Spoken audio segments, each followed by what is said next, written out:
तो अच्छा, अभी हमने क्या देखा, हमने अपने इस वाले जो GA4 के पार्ट में क्या क्या चीज़ें कवर कर ली। हमने होम वाला सेक्शन को देखा कि क्या होता है, हमने रिपोर्ट वाले सेक्शन को देखा कि रिपोर्ट्स में क्या क्या होती हैं, और रिपोर्ट्स में थोड़ा बहुत डेटा हम कैसे बनाते हैं, किस तरीके से रिपोर्ट बनाते हैं, ठीक है। और कुछ बेसिक सेटिंग्स थी, वो चीज़ें देखी। एक्सप्लोरेशन पार्ट को भी देखा, free form, funnel exploration, path exploration, इनका किस तरीके से यूज़ होता है और कैसे हम रिपोर्ट बना के देख पाते हैं, कैसे डेटा को हम खोज पाते हैं, कहाँ कहाँ पे हमारे वेबसाइट में लाइक हो रहा है, उन चीज़ों को समझ पाते हैं, वो चीज़ें हमने देखी, ठीक है। और उसके बाद हमारा जो एक लास्ट पार्ट है वो आता है एडवर्टाइजिंग। अभी एडवर्टाइजिंग है क्या, बेसिकली इसका इस्तेमाल कहाँ होता है।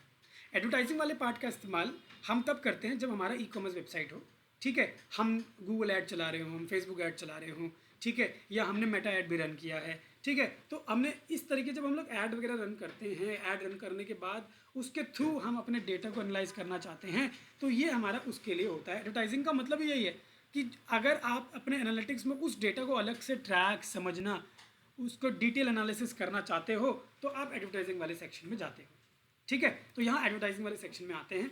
यहाँ पे हमें चैनल को कनेक्ट करना होता है, तो मैंने कहीं ना कहीं अपना एक चैनल जो है वो कनेक्ट किया हुआ है, वो है SSITM। यहाँ पे देख रहे हो, ये वाला मैंने कनेक्ट किया हुआ है।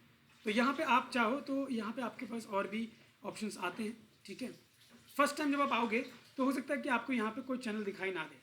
देखो, जो भी डेटा, मतलब अगर मैंने ये एक डेमो अकाउंट अपना ऐड किया है ना, SSITM डेमो WB, मैंने जो अपना गूगल ऐड अकाउंट ऐड किया है, अगर आपके में ऐड नहीं होगा तो यहाँ कहीं ना कहीं आपको ऑप्शन आएगा कि ऐड कर लो, ठीक है। अब ऐड कर लोगे तो फिर आपको चीज़ें इस तरीके से दिखाई देंगी, और ये ऐड करना बहुत ज़रूरी है, ठीक है। अगर आप ये ऐड नहीं करोगे तो ये सेक्शन आपको दिखेगा ही नहीं, और जब आप ऐड करोगे तभी जाके आपको उस आपके जो ऐड के थ्रू जो भी आपके वेबसाइट में एक्टिविटी हो रही होंगी, या आपके ऐड के थ्रू जो भी आपने कन्वर्जन सेटअप किए होंगे उनकी जो एक्टिविटी हो रही होंगी, वो सारी एक्टिविटी आपको यहाँ पे फिर दिखने लग जाएंगी, वो यहाँ ट्रैक होने लग जाएगा। अभी अगर आप देखोगे यहाँ टॉप में, यहाँ पे देख रहे हो टॉप में इस जगह पे, यहाँ पे 2 इवेंट दिखाई दे रहे हैं, ठीक है, एक परचेज और ऐड टू कार्ट। ये 2 इसलिए है क्योंकि 2 ही मैंने यहाँ पे लगा रखे हैं, और उसके बेसिस पे ही मेरे को यहाँ पे डेटा वेटा दिख रहा है, ठीक है।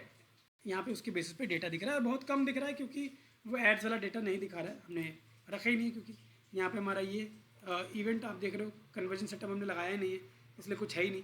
हमने कन्वर्जन सेटअप एड्स में लगाना पड़ेगा, तब जाके वो हमें दिखाई देगा। लेकिन जो मेरे ऑलरेडी सेटअप लगे हुए हैं, मैं उनको यहाँ पे की इवेंट करके देखना चाहता हूँ। जैसे वो मेरे कहाँ पड़े, एडमिन में चलते हैं एक बार, इवेंट्स में जो थोड़े और ऐड कर देता हूँ यहाँ पे, वो हमारे मिलेंगे डेटा डिस्प्ले में, ठीक है। यहाँ पे हमारे डिस्प्ले के अंदर इवेंट्स, की इवेंट जो है हमारे वो वाले हैं, हम की इवेंट को मार्क कर देते हैं। हमने 2 इवेंट लगा रखे हैं, 2 दिख रहे हैं आपको, एक तो दिख रहा होगा ऐड टू कार्ट, और एक परचेज वाला सेक्शन दिख रहा था, हमें और ऐड करना है, राइट। तो इसके लिए अच्छा इवेंट में चलते हैं, और इवेंट में हमारे पास वहाँ टिक करने का ऑप्शन है। So what will do, will directly tick. यहाँ पे देखो ये रहा, अगर मैं टिक कर दूंगा तो सारे इवेंट्स मेरे वहाँ पे दिखाई देंगे। पेज व्यू ये भी कर देते हैं, ठीक है, पेज व्यू कर देते हैं, फर्स्ट विजिट, क्लिक, इनको टक कर देंगे तो ये भी हमारा वहाँ दिखाई देगा।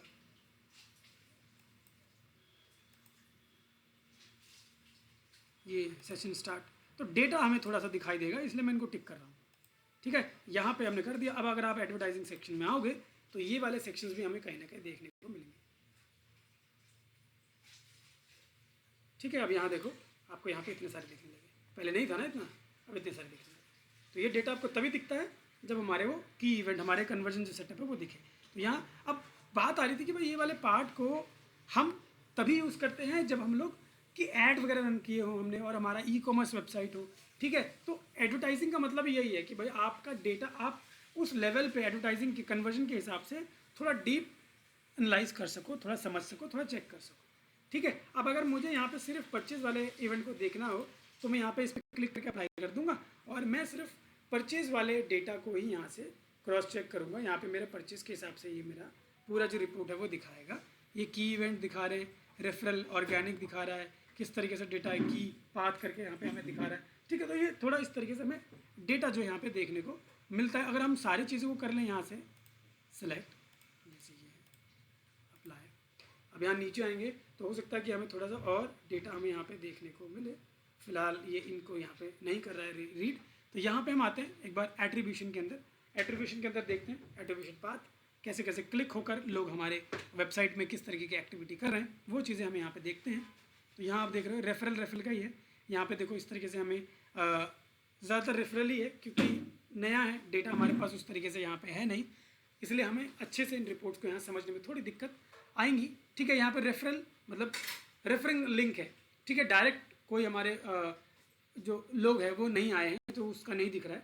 यहाँ से की इवेंट आप देख रहे हो, की इवेंट यहाँ पे टोटल दिखा रहा है कि 100% के हिसाब से कितना है, जो कहीं ना कहीं पीपल हैं वो आए हैं, ऑर्गेनिकली आए हैं, इस तरीके से दिखा रहा है। ठीक है, और भी रेफरल है 1 ऐसे करके आए, ये भी रेफरलिंग है, रेफरल करके ही दिया हुआ है सारा यहाँ पे डेटा। ठीक है, डेज टू की इवेंट कितने दिन हुए हैं, ठीक है, यहाँ पे वो आपको यहाँ पे देखने को मिल रहा है। टोटल टच पॉइंट टू की इवेंट कितने लोग ऐसे हैं जिन्होंने करीबन उस पॉइंट तक गए हैं और जाके उसको क्लिक किया है, लेकिन हो सकता है उन्होंने परचेज नहीं किया, वो अलग बात है, बट हाँ उस इवेंट तक कहाँ तक पहुँचे, टच पॉइंट तक कहाँ गए हैं, वो यहाँ पे इस तरीके से आपको एक रिपोर्ट जो है वो बना के यहाँ पे आपको दिखाता है। ऐसे ही आप अगर चैनल पे जाओगे, देखो हमारा क्या है, हमने चैनल के थ्रू हम ये सब चीज़ें कर रहे हैं, राइट। अब यहाँ पर गूगल एड्स के अंदर जाओगे तो आपके गूगल एड्स के कनेक्टिविटी से जो भी एक्टिविटी हुई होंगी, जो आए होंगे लोग, वो आपको यहाँ पे देखने को मिलेगा। हालांकि हमने अभी तक ऐड तो रन किया नहीं है, अब ऐड रन नहीं किया है तो ऐड का हमें कुछ यहाँ पे देखने को नहीं मिलेगा। तो यहाँ पे गूगल ऐड कैंपेन तो दिख रहा है, लेकिन की इवेंट्स 0, गूगल ऐड कॉस्ट 0। ठीक है, तो ये सारी रिपोर्ट हमें क्या दिखा रही है, यहाँ पे 0 दिखा रहा है। क्यों दिखा रहा है, क्योंकि हमने ऐड रन नहीं किया, हमने तो सिर्फ डेमो अकाउंट बनाया था। ठीक है, हमने डेमो अकाउंट बनाया था, इसलिए हमें सारी चीज़ें ब्लैंक देखने को मिल रही हैं। 0 cost per event, add click कितने 0, ऐड कॉस्ट पर क्लिक वो भी 0 है, टोटल रेवेन्यू वो भी 0, सब कुछ 0 है, किया ही नहीं है इसलिए 0 है। यहाँ पे हम ऑल चैनल देखते हैं, चैनल तो हमने वैसे एक ही ऐड किया हुआ है गूगल एड्स, तो इसलिए गूगल ऐड का ही हमको सारा यहाँ पे दिखाई देगा। और ऑर्गेनिक भी आई थिंक ये हमको शो कर रहा है, बट यहाँ पे ऐड का ही है, और you see it is showing 0। ठीक है, बट यहाँ पे एक ग्राफ दिखा रहा है, ग्राफ ऑर्गेनिक वाले को भी आई थिंक ट्रैक कर रहा है, but here using add it is totally 0। ठीक है, यहाँ पे हमें बिल्कुल 0 देखने को मिल रहा है। तो एडवर्टाइजिंग जो पार्ट होता है ना, हम ज़्यादातर इसी चीज़ के लिए एक्सप्लोर करते हैं कि भाई हमारे वेबसाइट पे जो भी हम लोग एक्टिविटी कर रहे हैं, या जो भी हमारे ऐड के थ्रू हमारे वेबसाइट में एक्टिविटीज़ हो रही हैं, उनको अगर हमें डीपली ट्रैक करना हो तो हम ये एडवर्टाइजिंग वाले सेक्शन के अंदर आते हैं और उन चीज़ों को थोड़ा सा एक्सप्लोर करने की कोशिश करते हैं, और यहाँ से हम लोग देखने की कोशिश करते हैं, जो कहीं ना कहीं फ़िलहाल 0 है। जब आप ऐड रन करोगे ना, तब आपको वो चीज़ें यहाँ पे देखने को मिलेंगी। और इसके अलावा अगर जैसे बात आती है भाई चैनल को ऐड करने की, तो आप चैनल ऐड कर सकते हैं। ऐड करने के लिए आपको कुछ नहीं करना है, आपको जाना है एडमिन के अंदर, और एडमिन के अंदर यहाँ पे आपको चैनल ऐड करने का ऑप्शन मिल जाएगा, जो कि यहाँ पर देखो ये गूगल ऐड है, लिंक करने का ऑप्शन है। मैं यहाँ पे गूगल ऐड में जाता हूँ and I will show you कि मेरा एक अकाउंट ऑलरेडी ऐड है, दैट इज़ SSIDM, और यहाँ से आप क्लिक करके और भी चैनल ऐड कर सकते हैं। ठीक है, इस तरीके से हमारा ऐड होता है, और फिर हम उसी हिसाब से उसका डेटा वगैरह जो है वो थोड़ा सा ऑप्टिमाइज, चेकिंग और इसको यूटिलाइज़ करके एक नया अच्छा जो फंक्शन है वो हम देख सकते हैं, समझ सकते हैं, और अच्छे से अपने काम को और भी ऑप्टिमाइज़ कर सकते हैं। ठीक है।